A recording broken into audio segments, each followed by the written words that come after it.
Hi hello viewers, welcome to our show untold with Ajin. ഇന്ന് നമ്മുടെ കൂടെ അൺടോൾഡ് സ്റ്റോറീസ് പറയാനുള്ളത് ഹോട്ട്സ്റ്റാറിൽ December 5 മുതൽ സ്ട്രീം ആവുന്ന പെരിലൂർ പ്രീമിയർ ലീഗിൻ്റെ വിശേഷങ്ങളുമായിട്ട്. So let me welcome Nikhila, Vimal and Deepu ചേട്ടൻ. So welcome with show. ഞാൻ എൻ്റെ ഇൻട്രോ തെറ്റിച്ചില്ല.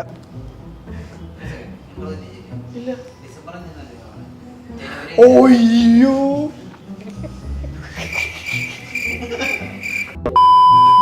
ഞാനിപ്പോ അപ്പുറത്തിരുന്ന് ബ്ലോഗിന്റെ കാര്യം പറയണ കേട്ടല്ലേ, നീ സത്യം പറ വ്ളോഗ് പറഞ്ഞു. ഞാൻ പണിയെടുക്കും, സീരിയസ് ആയിട്ട് ഞാൻ പണിയെടുക്കും. നീ വ്ളോഗ് മുഴുവൻ വായിച്ച? നീ 2014 നിനക്ക് എത്ര വയസ്സുണ്ട്? 12 വയസ്സ്. മതകം വന്നു.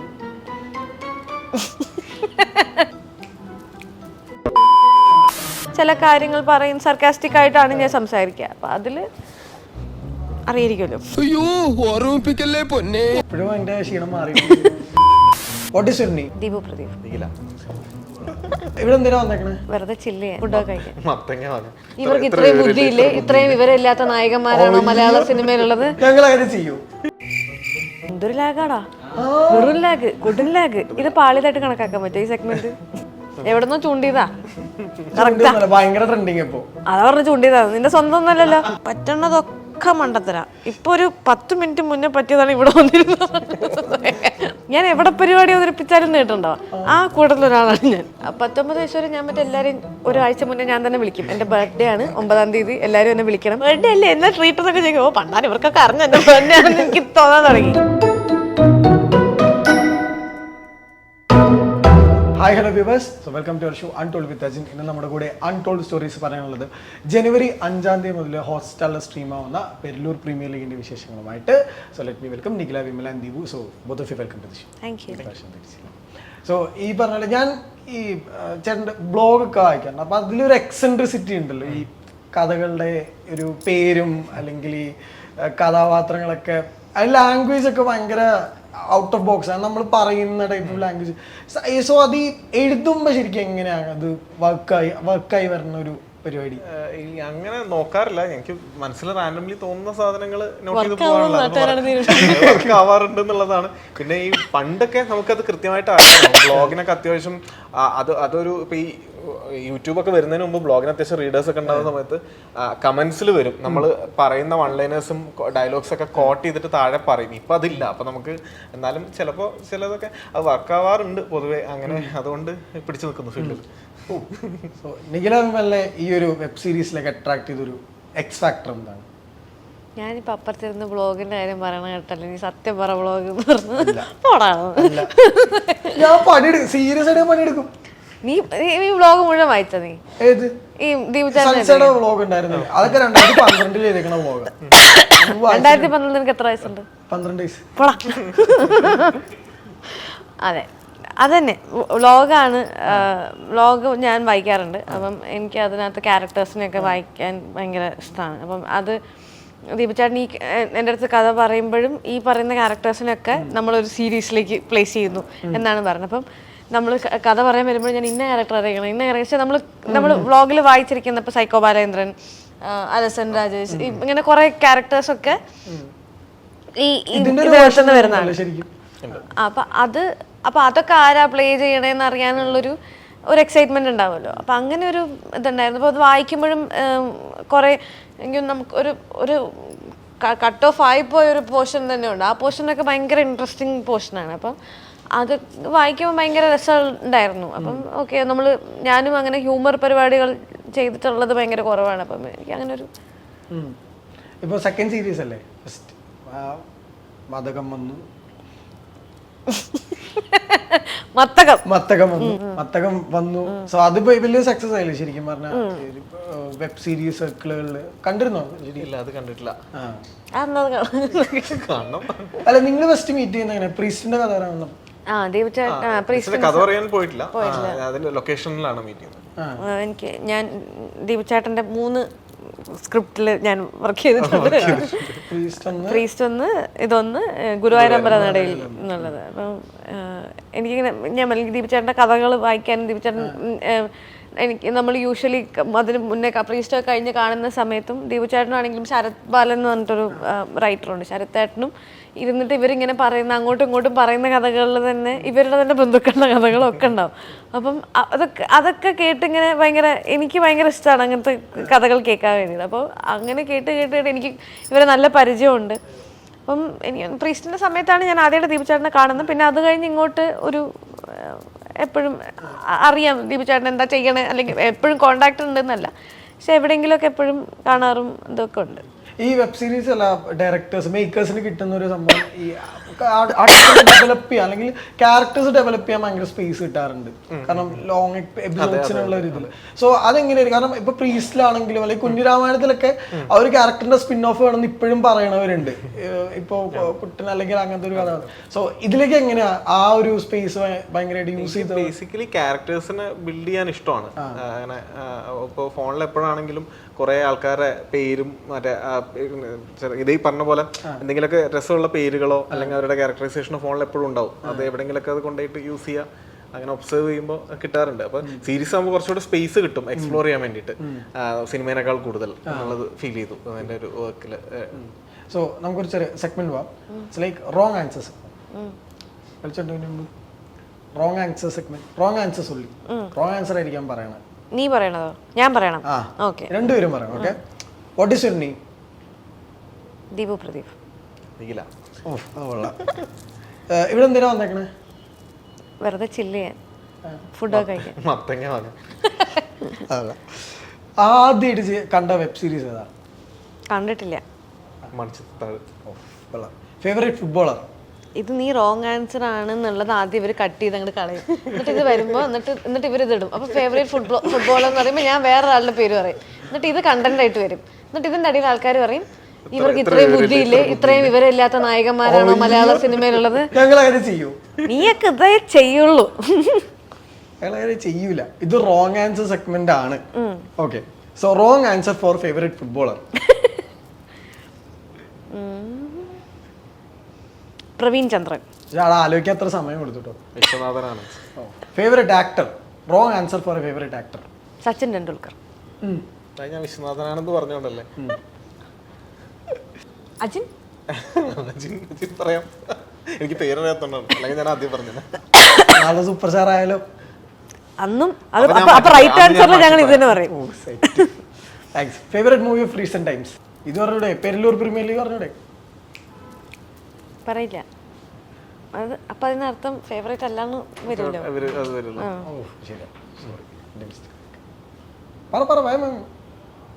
എന്തൊരു ലാഗാടാ, കൊടുൻ ലാഗ്. ഞാനല്ല ലാഗ്. ഇത് പാളിയതായിട്ട് കണക്കാക്കാൻ പറ്റും ഈ സെഗ്മെന്റ്? ഇതിനകത്ത് ആൻസർ എന്നാണ്. റോങ് ആൻസർ സെഗ്മെന്റ് നിന്റെ പേര് എവിടെന്നോ ചൂണ്ടിയതാ. ഭയങ്കര ട്രെൻഡിങ്. ഇപ്പൊ അതാ പറഞ്ഞ ചൂണ്ടിയതാ, നിന്റെ സ്വന്തം ഒന്നല്ലല്ലോ. ട്രെൻഡിങ് അല്ലേ? നമുക്ക് ട്രെൻഡിങ് അല്ല എപ്പോഴും ചെയ്യണം. എപ്പോഴും സ്വന്തമായിട്ട് ക്രിയേറ്റ് ചെയ്യുന്നതാണ് കണ്ടന്റ്. അതാണ് നീ ചെയ്യേണ്ടത്. വേറെ ആളുണ്ടാക്കിയത് ചൂണ്ടാൻ നിനക്ക് എന്താ ആവശ്യം? നീ ഉണ്ടാക്കിയത് വൈറലാവണം, എന്നിട്ട് ആൾക്കാരെ ചൂണ്ടണം. അങ്ങനെയാണ് ചെയ്യേണ്ടത്. അപ്പോഴാണ് നീ ക്രിയേറ്റർ ആവണം. പണ്ട് അതുപോലെ ഉണ്ടാക്കിയതാ, ഇപ്പോഴും അതിന്റെ ക്ഷീണം മാറി. അതെന്റെ കുറ്റല്ല. അല്ല, കുറച്ചൊരു രണ്ട് ചോദിക്കുക. ഏത് വണ്ടി ഓൺ ചെയ്യണേ ചേട്ടൻ പറയാതെ? തെറ്റല്ലേ വേണ്ടേ? സൈക്കിൾ. സൈക്കിൾ ഇല്ല, ഞാനല്ലേ പറയേണ്ടത്. കണ്ട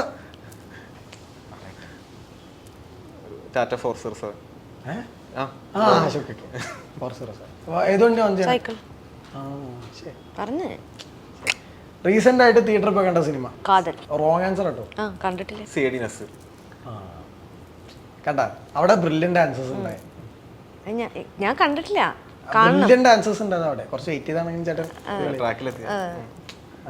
ഇനി ഒരു 10 ദിവസത്തിനും കൂടെ സെറ്റ്. സോ കമ്മിങ് ബാക്ക് ഇപ്പൊ ചേട്ടൻ്റെ ഇപ്പൊ ദേശം അല്ലെങ്കിൽ ഈ പറഞ്ഞ പോലെ ആ ഒരു യൂണിവേഴ്സ് ഉണ്ടല്ലോ, ബേസിൽ സിനിമാറ്റിക് യൂണിവേഴ്സ് എന്നൊക്കെ നമ്മൾ പറയുന്ന യൂണിവേഴ്സിൽ DPU ദീപു പ്രദീപ്.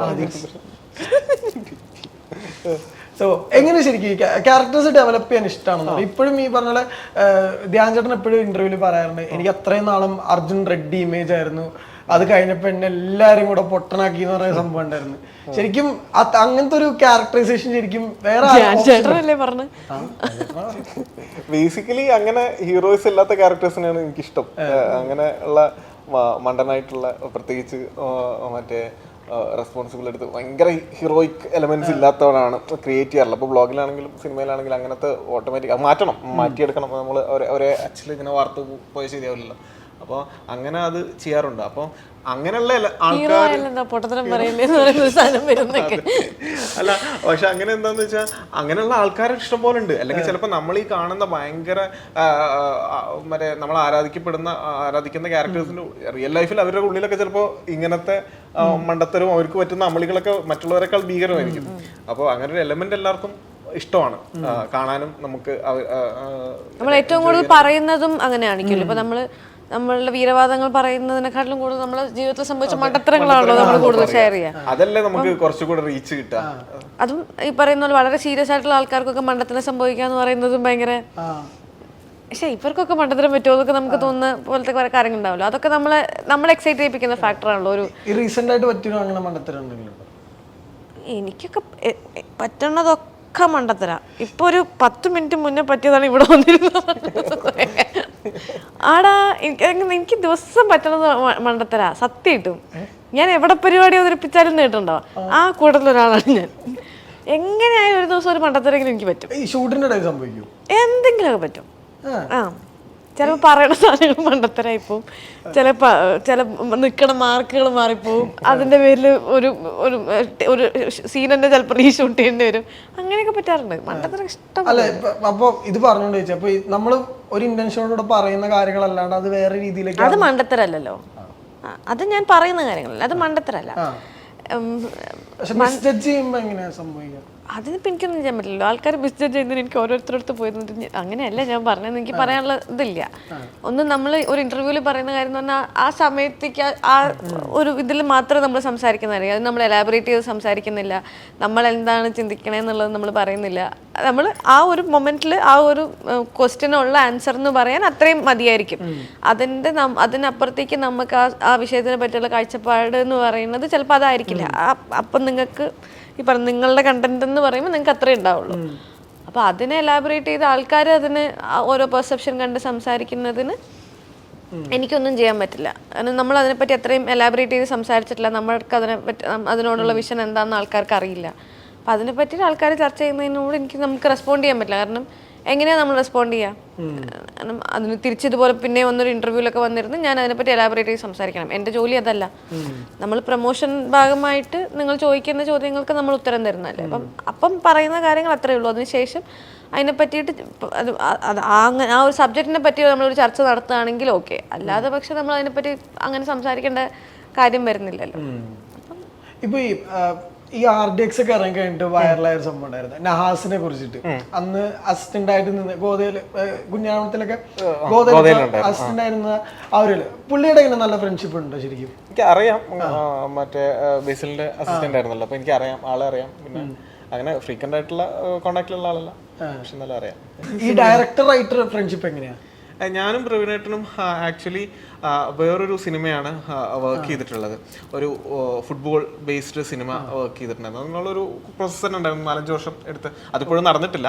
അതൊരു ഭയങ്കര എന്നെ എക്സൈറ്റ് ചെയ്യിപ്പിക്കുന്ന ഒരു പ്രൊജക്റ്റാണ്. അപ്പോൾ വേൾഡിലെ നമ്പർ 1 ഫുട്ബോൾ കൊറിയോഗ്രാഫർ വന്നിട്ട് ചെയ്യുന്നൊരു പ്രൊജക്റ്റാണ്. അത് ഇപ്പോഴും സംഭവിച്ചിട്ടില്ല. 7 ഫുട്ബോൾ. അപ്പോൾ അതിന് വേണ്ടിയിട്ടാണ് നമ്മൾ ആക്ച്വലി അത് ഒരുപാട് പ്രീ പ്രൊഡക്ഷൻ വരെ ചെയ്തിരിക്കുകയായിരുന്നു. പിന്നെയാണ് ഈ വെബ് സീരീസ് എന്നുള്ള രീതിയിൽ അങ്ങനെ ഒരു ഓപ്പർച്യൂണിറ്റി വന്നപ്പോൾ ഞങ്ങൾ ഇത് വർക്ക് ചെയ്തു. നമ്മൾ പിച്ച് ചെയ്തു. അവർക്ക് പ്രോസസ്സ് ഓണായി. E4 ആയിരുന്നു പ്രൊഡക്ഷൻ ചെയ്തത്, ഈ പെരിലൂർ പ്രീമിയർ ലീഗ്. അപ്പോൾ നമ്മൾ തമ്മിലുള്ളൊരു നമുക്ക് ട്രസ്റ്റ് ഉണ്ട്. ഈ പറയുന്ന പോലെ അവിടെ ഒരു ഭയങ്കരമായിട്ട് കമ്മ്യൂണിക്കേഷൻ വേണ്ട 2 പേരാണ്.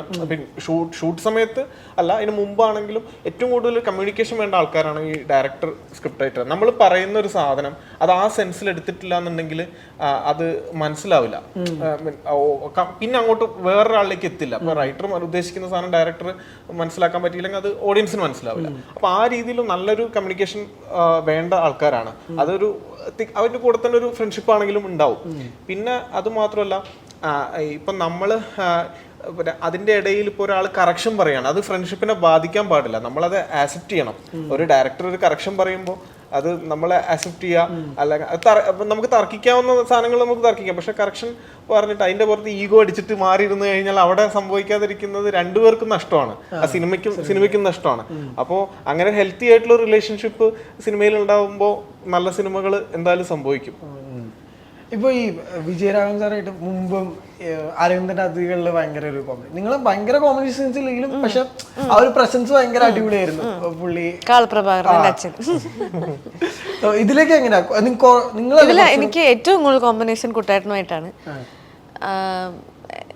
എനിക്ക് നമ്മൾ 30-35 ദിവസം ഞാനും കുട്ടേട്ടനും തന്നെയാണ് എല്ലാ ദിവസവും ഒരുമിച്ച് അഭിനയിക്കുന്നത്. അപ്പം എനിക്ക് പുള്ളിയായിട്ടുള്ളൊരു ബോണ്ട് ഭയങ്കരമായിട്ട് കൂടി. എനിക്ക് ഭയങ്കര ഒരു ഫാദർലി ഫിഗർ പോലുള്ള ഒരാളാണ്. എനിക്ക് ഭയങ്കര എന്താ പറയുക, നമുക്ക് ഫാമിലി ഒക്കെ അത്രയും അടുപ്പം തോന്നുന്ന ഒരാളാണ് കുട്ടേട്ടൻ. കുട്ടേട്ടൻ മാത്രമല്ല, അശോകേട്ടനുണ്ട് ഇതിൽ. അശോകേട്ടൻ്റെ ക്യാരക്ടറും ഭയങ്കര അടിപൊളി ക്യാരക്ടറാണ് ഇതിൽ. ഞാൻ ഓരോ ക്യാരക്ടേഴ്സും, അജുചേട്ടൻ്റെ ക്യാരക്ടറുണ്ട്. അജുചേട്ടനും ഈ വെബ് സീരീസ് കമ്മിറ്റ് ചെയ്ത് കഴിഞ്ഞ് പുള്ളി ഭയങ്കര എക്സൈറ്റഡ് ആയിരുന്നു. എൻ്റെ അടുത്ത് ഇങ്ങനെ പറഞ്ഞത് ഭയങ്കര രസമല്ലേ എൻ്റെ ഈ ക്യാരക്ടർ, ഞാൻ ഇതുവരെ ചെയ്യാത്തൊരു പരിപാടിയല്ലേ എന്നൊക്കെ പറഞ്ഞിട്ട്. അപ്പം എങ്ങനെ ഓരോ ക്യാരക്ടറിന് കിട്ടുന്ന ആൾക്കാർക്കും ആ ക്യാരക്ടറിനോടൊരു എക്സൈറ്റ്മെൻറ്റ് പരിപാടിയുണ്ട്. ഓ ഇതിങ്ങനെയാണ്, ഇതിനകത്ത് നമുക്ക് ഇങ്ങനെയൊക്കെ ചെയ്യാൻ പറ്റും എന്നൊക്കെ. അത് നമുക്ക് ചിന്തിക്കാൻ പറ്റാവുന്നതിനപ്പുറം കുറേ കാര്യങ്ങൾ ചെയ്യുന്ന ക്യാരക്ടേഴ്സാണിത്. അപ്പം അത് യൂഷ്വലി നമ്മൾ റിയൽ ലൈഫിൽ നമ്മൾ ചിലപ്പം ഇങ്ങനെ ചിന്തിക്കുകയോ ചെയ്യുകയോ ചെയ്യില്ല. അപ്പൊ അങ്ങനത്തെ ഒരു എക്സ്ട്രീം പരിപാടി ഉണ്ട് എല്ലാവരും ഒരു പൊടിക്ക് ഓവർ ആയിട്ടുള്ള ക്യാരക്ടേഴ്സാണ്. അപ്പം അങ്ങനെ ട്രെയിലറിൽ ഇച്ചിരി മയപ്പെട്ട് തോന്നിയത് അതായത് ഞാനാണ് ഉള്ളതിൽ ഭേദം എന്ന് പറയുന്ന പോലത്തെ ഒരാളുള്ളൂ. ഞാൻ പുറത്തുനിന്ന് വരുന്നതാണ്, പേരല്ലൂരിലേക്ക് വരുന്ന ഒരാളാണ് ഞാൻ. പേരല്ലൂരുകാരെന്ന് പറയുന്ന ആൾക്കാരെല്ലാവരും ഒരു പൊടിക്ക് എക്സെൻട്രിക് ആണ്. അപ്പം അവരെല്ലാവർക്കും അവർ ലൈഫിൽ ചെയ്യുന്ന കാര്യങ്ങൾ നമ്മൾ യൂഷ്വലി ചിന്തിക്കുകയോ പറയുകയോ ചെയ്യാത്ത ചില കാര്യങ്ങളൊക്കെ ഇവർ ചെയ്യും. അപ്പം നമ്മൾ ഇവരിത്ര ഇത് ചെയ്യാൻ സാധ്യത ഉണ്ടോയെന്ന് ചോദിച്ചാൽ ചിലപ്പോൾ നമ്മളും ചെയ്യാൻ സാധ്യതയുണ്ട്. ചെയ്യാൻ സാധ്യത ഇല്ലേന്ന് ചോദിച്ചാൽ അത് നമുക്കൊരു ഫാന്റസി ആയിട്ടും കൂടെ കാണാൻ പറ്റുന്ന തരത്തിലുള്ള ക്യാരക്ടേഴ്സാണ്. അപ്പം അഭിനയിക്കുന്ന എല്ലാ ആർട്ടിസ്റ്റുകൾക്കും ഒരു എക്സൈറ്റിംഗ് ഫാക്ടർ ഉണ്ട് അതിനകത്ത്. ഇപ്പം കുട്ടേട്ടനാണെങ്കിലും ഈ ക്യാരക്ടറിന് വേണ്ടിയിട്ട് കുറേ എഫേർട്ട് ഇട്ടിട്ടുണ്ട്. പുള്ളിയുടെ വിഗ്, പുള്ളിയുടെ പല്ല്, പുള്ളിയുടെ കോസ്റ്റ്യൂം എല്ലാം പുള്ളിയാണ് അതിനകത്തേക്ക് കുറേ ഇത് ചെയ്യുന്നത്. ഇപ്പം എൻ്റെ ക്യാരക്ടറിനാണെങ്കിലും ഒരു ട്രാൻസിഷൻ ഉണ്ട്.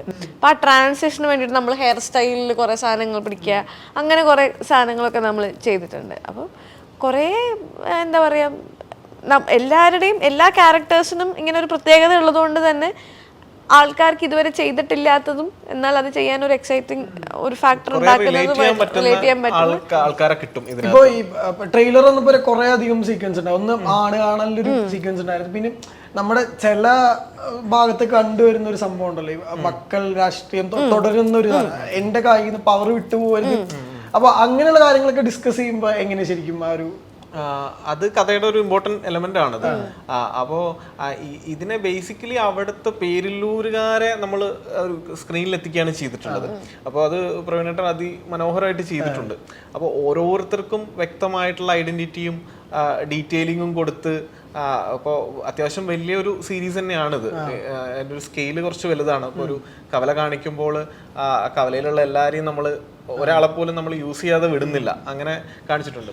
അപ്പോൾ ഈ നേരത്തെ ചോദിച്ച ക്വസ്റ്റ്യൻ, ഇപ്പോൾ ഇങ്ങനെ ഒരു രാഷ്ട്രീയം, മറ്റേ മക്കൾ രാഷ്ട്രീയം അല്ലെങ്കിൽ സ്വന്തം കുടുംബത്തിന് തന്നെ അധികാരം പോരുത്, തൻ്റെ കയ്യിൽ നിന്ന് അധികാരം പോരുത് എന്ന് പറയുന്ന ഒരു ക്യാരക്ടറാണ് പീതാംബരൻ എന്ന് പറഞ്ഞിട്ടുള്ള ക്യാരക്ടർ. അപ്പോൾ അതിനു വേണ്ടി ആൾ നടത്തുന്ന കുറേ ഗെയിമുണ്ട് ഇതിനകത്ത്. അത് കുറച്ച് ഇൻട്രസ്റ്റിംഗ് ആയിട്ടുള്ള കാര്യങ്ങളാണ്. അത് തന്നെയാണ് മാളവിക ഇവിടെ വരാനുള്ള ഒരു റീസണും. അങ്ങനെ പോകുന്ന കുറച്ച് കാര്യങ്ങളാണ്. പക്ഷേ ഹ്യൂമർ ചെയ്യാൻ എളുപ്പം ആസ് ആൻ ആക്ടർ ഇതിൽ നമ്മൾ ഹ്യൂമറായിട്ടൊന്നും അഭിനയിക്കാനില്ല. സിറ്റുവേഷനലി ഇപ്പം എൻ്റെ ക്യാരക്ടറിൻ്റെ അവസ്ഥയാണെങ്കിൽ എൻ്റെ ക്യാരക്ടറിൻ്റെ അവസ്ഥയാണ് ഇതിൻ്റെ ഹ്യൂമർ. എന്നാൽ ഞാൻ പെട്ടുപോകുന്ന സിറ്റുവേഷനുകളാണ് ഈ എൻ്റെ ക്യാരക്ടറിൻ്റെ ഹ്യൂമർ. അങ്ങനെ അതുകൊണ്ട് തന്നെ എനിക്കങ്ങനെ അഭിനയിച്ച് കുറേ ഇങ്ങനെ എഫേർട്ട് എടുക്കാൻ അങ്ങനെ ഉണ്ടായിരുന്നില്ല. ഇപ്പം എൻ്റെ സിറ്റുവേഷൻ, ഞാൻ പെട്ടുപോകുന്ന അവസ്ഥകൾ, അതിന് ചില ആൾക്കാരുടെ സാധനങ്ങൾ നമ്മൾ കൊടുക്കേണ്ട കൗണ്ടർ റിയാക്ഷൻസ്, അങ്ങനെയുള്ള കാര്യങ്ങളിലാണ് എനിക്ക് ഇതിനകത്ത് ഞാൻ ഹ്യൂമറായിട്ട് ചെയ്തിട്ടുള്ള ആൾക്കാർക്ക് അത് ഹ്യൂമറായിട്ട് തോന്നുന്നതും അതാണ്. ചെയ്യാൻ അങ്ങനെ വലിയ ബുദ്ധിമുട്ടായിട്ട് ഫീൽ ചെയ്തില്ല. എനിക്ക് യൂഷ്വലി ഒരു ഒരു സട്ടയർ സ്വഭാവം ഉള്ളത് കൊണ്ട് തന്നെ ചില കാര്യങ്ങൾ പറയും, സർക്കാസ്റ്റിക് ആയിട്ടാണ് ഞാൻ സംസാരിക്കുക. അപ്പം അതിൽ അറിയായിരിക്കുമല്ലോ. അപ്പം അങ്ങനെ ഉള്ളതുകൊണ്ട് മേ ബി ആൾക്കാർക്ക് അത്, എനിക്ക് കുറച്ചുകൂടെ അത് എളുപ്പമായിരുന്നു. അങ്ങനെ വലിയ ബുദ്ധിമുട്ടൊന്നും ഞാൻ മുമ്പ് ഒരു പോസ്റ്റ് വായിച്ചിട്ടുണ്ട്, ഒരാള് ബർത്ത്ഡേ വിഷ് ചെയ്താണ്. എനിക്കറിയാം, സ്വന്തമായി കേക്ക് മുറിച്ച് സ്വന്തമായി ബർത്ത്ഡേ ആഘോഷിച്ച് ലാൻഡ് ഫോണിൽ നിന്ന് മൊബൈലിലേക്ക് വിളിച്ച് ബർത്ത്ഡേ ആഘോഷിക്കുന്ന തിരക്കിലാണെന്ന് അറിയാം, എന്നാലും ഒരു കിട്ടിയ ഒരു ഹാപ്പി ബർത്ത്ഡേ. ബിലഹരിയാണ് കേട്ടോ. അല്ല ബിലഹരി അല്ലേ? എനിക്ക് പണ്ട് അങ്ങനെ ഒരു സ്വഭാവം ഉണ്ടായിരുന്നു. ഒരു 19 വയസ്സ് വരെ ഞാൻ വളരെ എനിക്ക് ഭയങ്കര എക്സൈറ്റ്മെന്റ് ആയിരുന്നു എൻ്റെ ബർത്ത്ഡേ എന്ന് പറയുന്നത്. 19 വയസ്സ് വരെ ഞാൻ എല്ലാവരെയും ഒരാഴ്ച മുന്നേ ഞാൻ തന്നെ വിളിക്കും. എൻ്റെ ബർത്ത്ഡേ ആണ് 9-ാം തീയതി, എല്ലാവരും എന്നെ വിളിക്കണം. ഞാൻ തന്നെ കടയിൽ പോയി കേക്ക് മേടിക്കും, ഞാൻ തന്നെ എൻ്റെ പേര് ഹാപ്പി ബർത്ത്ഡേ നീനു എന്നൊക്കെ എഴുതി ഞാൻ തന്നെ മേടിച്ചോണ്ട് വീട്ടിൽ വരും. ഞാൻ തന്നെ 12 മണിയാകുമ്പോൾ എല്ലാവരെയും വിളിക്കും, എന്നിട്ട് വാ നമുക്ക് എൻ്റെ ബർത്ത്ഡേയുടെ കേക്ക് മുറി. എനിക്ക് ഭയങ്കര എക്സൈറ്റ്മെന്റ് ആയിരുന്നു ബർത്ത്ഡേ എന്ന് പറയുന്നത്. ഒരു 20 ഇല്ല എനിക്ക് ഭയങ്കര എക്സൈറ്റ്മെന്റ്. എൻ്റെ ബർത്ത്ഡേ അതെ, ക്രിസ്മസ്, ഓണം, ഇതൊക്കെ എനിക്ക് ഭയങ്കര ഇഷ്ടമാണ് ആഘോഷിക്കാൻ. അപ്പം എൻ്റെ വീട്ടിൽ ആർക്കും മറ്റേ ഭ്രാന്താണോ പൂക്കളോടെ എന്നൊക്കെ ചോദിക്കുന്ന ആൾക്കാരാണ് എൻ്റെ വീട്ടിലുള്ളത്. അപ്പം പണ്ട് വീട്ടിൽ നമ്മൾ ക്രിസ്മസ് ട്രീ ഉണ്ടാക്കുക. ഇപ്പോഴും ഞാനൊരു വീട്ടിൽ ഇപ്പോൾ ക്രിസ്മസ് ആയപ്പോൾ ഞാനൊരു ക്രിസ്മസ് ട്രീ മേടിച്ചുകൊണ്ട് വെച്ചിട്ടുണ്ട്. അത് ഇനി അലങ്കരിക്കണം. അതൊക്കെ എനിക്ക് ഇഷ്ടമുള്ളൊരു കാര്യമാണ്. ബർത്ത്ഡേ 19 വയസ്സിന് ശേഷം 19 വയസ്സ് വരെ ഞാൻ ഇത് തന്നെയായിരുന്നു, ഈ പറഞ്ഞ അതേ കാര്യമാണ് ഞാൻ ചെയ്തുകൊണ്ടിരുന്നത്. 19 വയസ്സിന് ശേഷം ഞാൻ നിർത്തി. കാരണം 20 വയസ്സായപ്പോൾ തൊട്ട് എന്നോട് എല്ലാവരും പറഞ്ഞു, എന്ത് ഉത്തരവാദിത്തമുള്ളൊരു പ്രായമാണ് 20 വയസ്സ്, ഇനി കുറച്ചുകൂടെ മെച്യൂരിറ്റി കാണിക്കണം, ഇങ്ങനെയൊന്നും ആവരുന്ന് പറഞ്ഞപ്പോൾ എനിക്ക് 20 വയസ്സ് മുതൽ എനിക്കെന്തോ പ്രായമായി എന്നൊരു ഭയങ്കര ഒരു ഫീല് വരാൻ തുടങ്ങി. അപ്പം അത് കഴിഞ്ഞ പിന്നെ ഞാൻ ഇപ്പൊക്കെ എനിക്ക് എന്റെ ബർത്ത്ഡേ ആയാലും ആഘോഷിക്കാൻ മറ്റേ ബർത്ത്ഡേ അല്ലേ എന്നാ ട്രീറ്റ് എന്നൊക്കെ ചോദിക്കും. ഓ പണ്ടാണ് ഇവർക്കൊക്കെ അറിഞ്ഞ എന്റെ ബർത്ത്ഡേ ആണെന്ന് എനിക്ക് തോന്നാൻ തുടങ്ങി. ഇപ്പൊ പേരിലൂർ ഇതിന്റെ ഷൂട്ടിന്റെ സമയത്ത് എന്റെ ബർത്ത്ഡേ ഉണ്ടായിരുന്നു. അപ്പൊ ഞാൻ ആരോട് പറഞ്ഞില്ല എന്റെ ബർത്ത്ഡേ ആണ്. ഞാൻ മറ്റേ അറിഞ്ഞാരോടൊക്കെ ക്ഷമണ്ടെന്നൊക്കെ പറഞ്ഞ് ഞാൻ ചെന്നപ്പോൾ ഞാൻ കാരവൻ തുറന്നപ്പോൾ കാരവൻ്റെ ഉള്ളിൽ ഇവർക്ക് ഇവർ ഡെക്കറേറ്റ് ചെയ്ത് വെച്ചിരിക്കും. അപ്പോൾ ഞാൻ മറ്റേ ഓ പണ്ടാ ഇവരെല്ലാവരും പറഞ്ഞു എന്റെ ബർത്ത്ഡേ ആണെന്ന് പറഞ്ഞ അവസ്ഥയിലേക്കാണ് ഞാൻ വരുന്നത്. എനിക്കത് ഒരു 19 വയസ്സുള്ള ഞാനായിരുന്നുകൊണ്ട് എന്നെ ഏറ്റവും കൂടുതൽ എക്സൈറ്റ് ചെയ്യിപ്പിക്കുന്ന കാര്യമായിരുന്നു അത്. ഇപ്പൊ എനിക്ക് ബർത്ത്ഡേ എന്ന് പറയുമ്പോൾ ഒരു എക്സൈറ്റ്മെന്റും ഇല്ല. പണ്ട് ഞാൻ അങ്ങനെ തന്നെയായിരുന്നു. ഒരു കോട്ട് ഉണ്ട്, old people don't like their birthday, അല്ലെങ്കിൽ മേ ബി ആയിരിക്കും. ഞാൻ ഗെറ്റിംഗ് ഓൾഡർ ആവുന്നത് അനുസരിച്ചിട്ട് എനിക്ക് എന്തോ എനിക്ക് അറിയാൻ പാടില്ല, എനിക്കിപ്പം എന്നെ ബർത്ത്ഡേ എക്സൈറ്റ് ചെയ്യിപ്പിക്കുന്നില്ല. ഞാൻ കണ്ടപ്പോ ഒരു പണ്ട് ഞാൻ തന്നെ വിളിച്ചു പറയും എല്ലാവരും. എനിക്കുണ്ടായിരുന്നത് എന്റെ ബർത്ത്ഡേ തന്നെ ഞാൻ അങ്ങോട്ട് വിളിക്കും, എന്നിട്ട് ഹലോ എന്റെ ബർത്ത്ഡേ വിഷ് അങ്ങനെ സൂപ്പറാട്ടോ, നല്ലൊരു പരിപാടിയാണ്. ഞാൻ എന്റെ ഗിഫ്റ്റ് ഒക്കെ പറഞ്ഞ് മേടിപ്പിക്കും. ഇപ്പോഴും അങ്ങനെയുണ്ടോ? ഇപ്പോഴില്ല. ഇപ്പോൾ എൻ്റെ ബർത്ത്ഡേക്ക് ഞാൻ എപ്പോഴും എൻ്റെ ഒരു ഫ്രണ്ട് ഉണ്ട് ഷീമാട്ടി എന്ന് പറഞ്ഞാൽ, അവള് മാത്രം അന്ന് മുതൽ ഇന്ന് വരെ എൻ്റെ എല്ലാ ബർത്ത്ഡേക്കും വീട്ടിൽ ഇല്ല. ഞാൻ അവരൊന്നും ഇതുവരെ എൻ്റെ അതായത് ഇവർ ഈ ബർത്ത്ഡേ ഒക്കെ ആകുമ്പോൾ മറ്റേ CDP ഇറക്കാന്നൊക്കെ പറഞ്ഞ പരിപാടി. എനിക്കത് കാണുമ്പോഴത്തേക്കും മറ്റേ 100 days to ഡിഗ്ലേച്ചീസ് ബർത്ത്ഡേ 99 days മറ്റേ കൊലക്കയറിലേക്ക് പോണ പോലെ തോന്നലാണ് എനിക്ക്. എന്തിനാണ് എന്നെ ഇങ്ങനെ ടോർച്ചർ ചെയ്യുന്നത് ഒരു തോന്നൽ എനിക്ക് വരും. മാർച്ച് 9 വേണ്ട വിളിക്കണമെന്നില്ല. അല്ല എല്ലാ പ്രാവശ്യവും ഇപ്പൊ മാർച്ച് 9-ാം തീയതി 8-ാം തീയതി രാത്രി 10 മണി. ഞാൻ കോവിഡിന്റെ സമയത്തുള്ളത് ഞാൻ പ്രായം ഞാൻ എന്റെ കൂട്ടിയിട്ട് വരില്ല. കാരണം ആ 3 വർഷം നമ്മൾ ഒന്നും ചെയ്യുന്നില്ല, ഒന്നും ചെയ്യാതിരിക്കുന്ന സമയം നമ്മൾ പ്രായം കൂടില്ല എന്നാണ് ഞാൻ കൺസിഡർ ചെയ്തിരിക്കുന്നത്. അതെ, അതൊരു നല്ലൊരു ആശയാണ്. സ്വന്തമായിട്ട് ഇങ്ങനെ പോയിട്ട് നല്ല രസമല്ലേ ശരിക്കും? ഭയങ്കര അത് എനിക്കറിയാൻ പാടില്ല, എനിക്ക് സെൽഫ് ലവ് ആണോ എന്ന് അത് സെൽഫ് ലവ് മീ ടൈം ഇതൊക്കെ ഇപ്പൊ ഭയങ്കര ട്രെൻഡിങ് ആണ്. ഇപ്പൊ ട്രെൻഡിങ് ആണ്. ഞാനൊന്നും ട്രെൻഡിങ് ഒന്നും അല്ലാത്ത സമയത്താണ് ഞാനിത് ചെയ്തോണ്ടിരുന്നത്. കാലത്തിന് മുന്നേ സഞ്ചരിച്ച അതെ ഉണ്ടായിരുന്നു എനിക്കത്. ഈ സെറ്റിൽ ബർത്ത്ഡേ ആക്കുമ്പോൾ അടിപൊളിയാണോ? സെറ്റിലെ ബർത്ത്ഡേ എനിക്കിഷ്ടല്ല. ഇപ്പൊ എന്റെ ബർത്ത്ഡേ ആരും ആഘോഷിക്കുന്നത് ഇഷ്ടമല്ല. കേക്ക് ഞാൻ ലാസ്റ്റ് ഇയർ അജയ് മോഷണം എന്ന സിനിമ ഞാൻ അഡീഷണൽ സ്ക്രീൻ പ്ലേ ചെയ്തിട്ടുണ്ട്. അപ്പൊ അവിടെ സെറ്റിൽ ഇതേപോലെ അറിഞ്ഞു, അങ്ങനെ കേക്ക് മുറിച്ചു, എല്ലാരും ഉണ്ടായിരുന്നു, മൊത്തം ക്രൂ. അത് മാത്രമാണ് അങ്ങനെ സെറ്റിൽ ആഘോഷിച്ചിട്ടുള്ളത്. എനിക്ക് ഈ ആഘോഷങ്ങളൊന്നും സെറ്റിൽ ആഘോഷിക്കുന്നത് എനിക്ക് ഇഷ്ടമല്ല. ക്രിസ്മസ് ആണെങ്കിലും ഓണം ആണെങ്കിലും എനിക്ക് മറ്റേ വീട്ടില് 24-ാം തീയതി രാത്രി എന്റെ വീട്ടിൽ ഇപ്പോഴും മറ്റേ ഓണത്തിനൊക്കെ വീട്ടിൽ പൂരിഞ്ഞടിയാണ്. കാരണം എനിക്ക് മറ്റേ സദ്യക്ക് എല്ലാ സാധനവും വേണം. അമ്മ പറയും സാമ്പാർ വെച്ചാൽ പോരെ, എന്തിനാണ് ഇതൊക്കെ. അതായത് ആ ഉച്ചയ്ക്ക് കഴിക്കുന്നതല്ലാതെ അത് കഴിഞ്ഞ പിന്നെ ഞാനത് കഴിക്കില്ല. അപ്പൊ ഈ ഉച്ചക്കത്തേക്ക് നമ്മൾ ഇത്രയും സാധനങ്ങൾ ഉണ്ടാക്കി കഴിഞ്ഞാൽ പിന്നെ അത് വേസ്റ്റ് ആവുമല്ലോ. അപ്പൊ ഇപ്പൊ ഞാൻ അധികം അങ്ങനെ എൻകറേജ് ചെയ്യുന്നില്ല, കാരണം അത് കഴിഞ്ഞാൽ പിന്നെ അടുത്ത കുറെ ദിവസങ്ങളിലേക്ക് രാവിലെ പുട്ട് സാമ്പാറും ദോശ സാമ്പാറും. ചിക്കൻ ഒക്കെ ഉണ്ടാവും ഓണത്തിന്? ആ, നമ്മുടെ അവിടെ ഉണ്ട് ചിക്കൻ, ചിക്കൻ, മീന്, ചെമ്മീൻ, അങ്ങനെ എന്തെങ്കിലും ഒക്കെ ഉണ്ടാവും. ഇപ്പോൾ 2 സിനിമകളുടെ അപ്ഡേറ്റ് ആണ് ശരിക്കും ചട്ടനിൽ നിന്ന് അറിയാനുള്ളത്. ഒന്ന് ഗുരുവായൂർ അമ്പലനടയിൽ, ഒന്ന് അജയന്റെ 2ാം വർഷം. സോ വോട്ട് സ്റ്റേജ് എന്താണ് ശരിക്കും? ഗുരുവായൂർ അമ്പലനടയിൽ ഇപ്പോൾ ഇനിയും ഷൂട്ട് ബാക്കിയുണ്ട്, ഒരു 1 മന്തോളം ഷൂട്ട് ബാക്കിയുണ്ട്. അത് നടക്കുന്നു. ഗുരുവായൂർ അമ്പലം അങ്ങനെ തന്നെ സെറ്റ് ഇട്ടിട്ടാണ് നമ്മൾ ക്ലൈമാക്സ് ഒക്കെ ഷൂട്ട് ചെയ്യുന്നത്. അപ്പോൾ രാജേട്ടൻ അടിപൊളിയാണ് അതിനകത്ത്. അടിപൊളിയാണ്. ഏത് പടത്തിലെ രാജേട്ടൻ അടിപൊളി അല്ലാത്ത? അങ്ങനെയല്ല, വേറൊരു ഞങ്ങൾ കേട്ട കുറെ റൂംസ് ഉണ്ടായിരുന്നു. എന്താ കേട്ട നീ? രാജേട്ടൻ്റെ ഒരു ഡിഫറെന്റ്, അത് ഇതുവരെ കരിയറിൽ ചെയ്യാത്തൊരു കഥാപാത്രമാണ് എന്ന് മാത്രമാണ് പറയാൻ പറ്റുക. പിന്നെ ബേസിലിടം പറഞ്ഞ വലിയൊരു സിനിമയാണ്. ബാക്കി കട്ട് ചെയ്ത് പറഞ്ഞത്. പിന്നെ അജയന്റെ 2ാം മോഷണം ഇപ്പോൾ പോസ്റ്റ് പ്രൊഡക്ഷൻ നടക്കുകയാണ്. അതൊരു 3D കൺവേർഷനും അങ്ങനെ CG ഒക്കെ ആയിട്ട് അത്യാവശ്യം വർക്ക് ഇൻവോൾവ് ആണ്.